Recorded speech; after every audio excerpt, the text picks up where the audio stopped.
How's it going? How are you all? Today we're bringing a very interesting global launch, or well, at least for some people. For those of you who are into black or white, road or mountain, today's video might give you a headache. But let's give this Trek checkout a chance.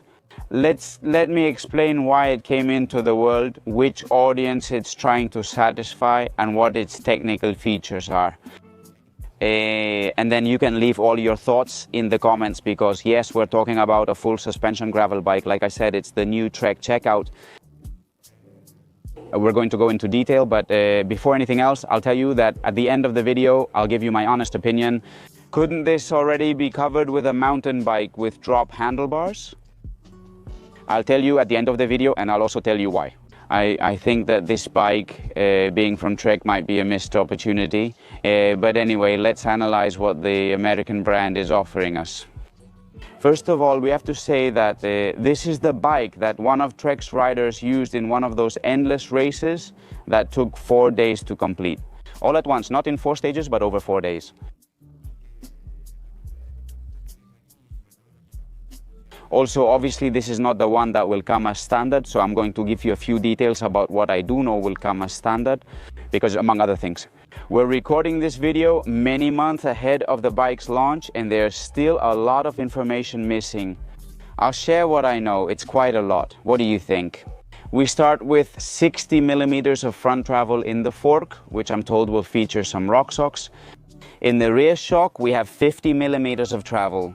The suspension system the bike uses is a single pivot with flex in the stays and a very small linkage, as you can see. Both shocks have a manual lockout activation. In no case will we be able to activate them here. On this bike, you can't activate them remotely from the handlebar. I suppose you could install a lockout system, but at least as we have it here, we have to operate it manually. What else can I tell you? We have a tire clearance of 55 millimeters. As you can see here, this rider, I'm using the Continental Race King, which is the quintessential tire for gravel. Even though it's a mountain bike tire in the United States, it's one of the most used in races like Unbound and others. And well, as I was saying, the bike allows for tire clearance both in the front and the back.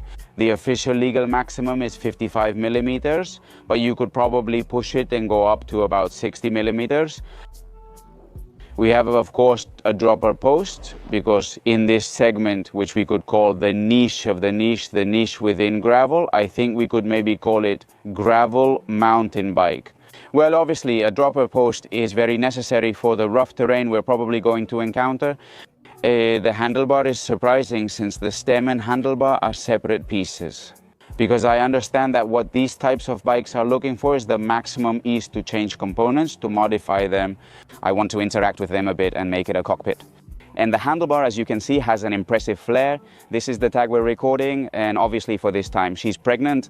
The bike can't be shown yet, but anyway, here you can see it, a super wide flare. It looks like airplane wings, right? Once again, looking for, especially when the biker or cyclist, who is the one riding this bike.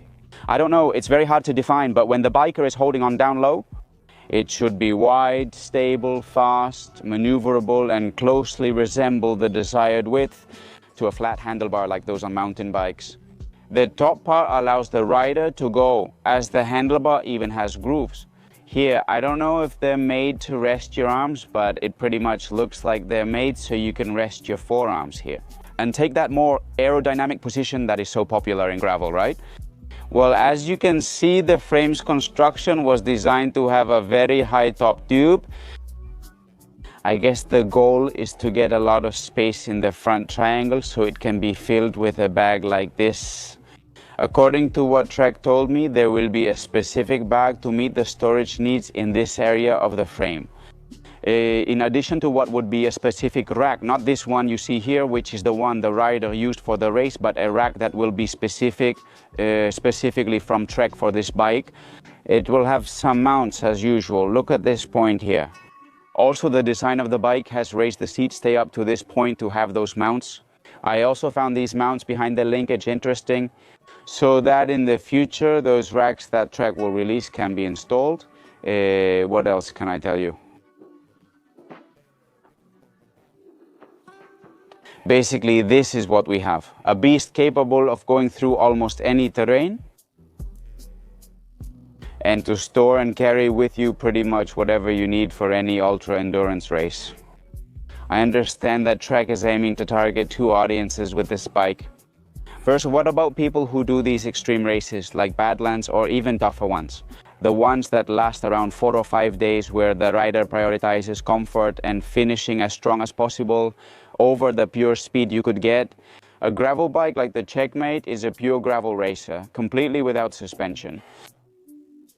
And on the other hand, also target the audience looking for the riding position of a gravel bike, but that is capable of handling much more technical terrain than what you could do with a bike that doesn't have suspension.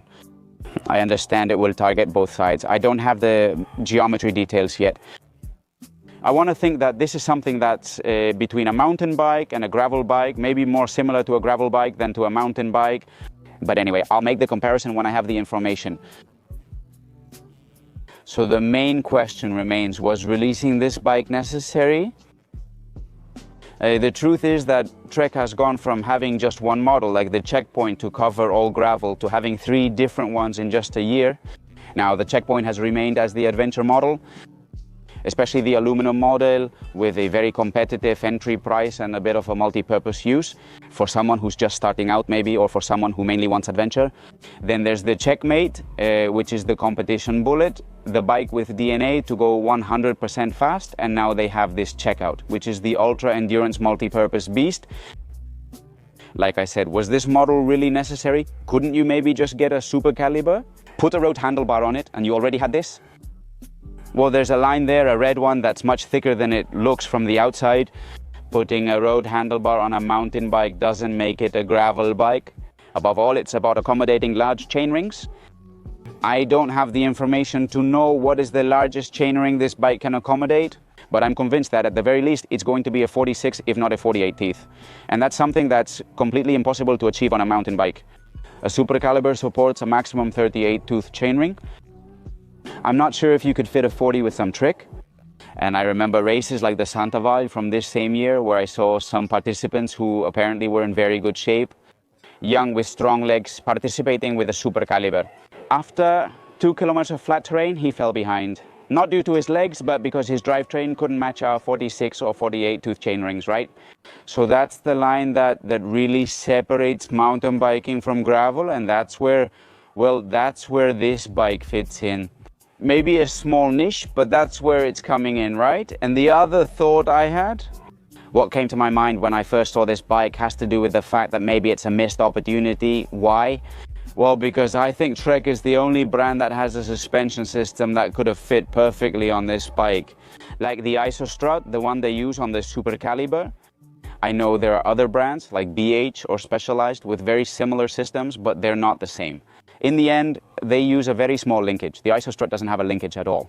All the force coming from the rear axle goes straight to the shock absorber, as if it were a catapult, and it's completely aligned with the top tube. And well, this makes the bike behave exquisitely, not only absorbing, but also returning that energy to the rear axle and propelling the bike forward. It's a missed opportunity when it comes to having installed the Isostrat here, but on the other hand, I understand, because Isostrat is a technologically advanced product that requires a very powerful development. Reworking it here, including a brief trip, would have needed a significant investment, likely from the brand. And I'm convinced that what happened here is that the people, the managers behind this project, they saw that maybe it was difficult to get a return on this bike if it was aimed at such a small niche. Super Caliber is mainly a mountain bike racing machine with a larger market, and I don't think this will sell as many units as the Super Caliber.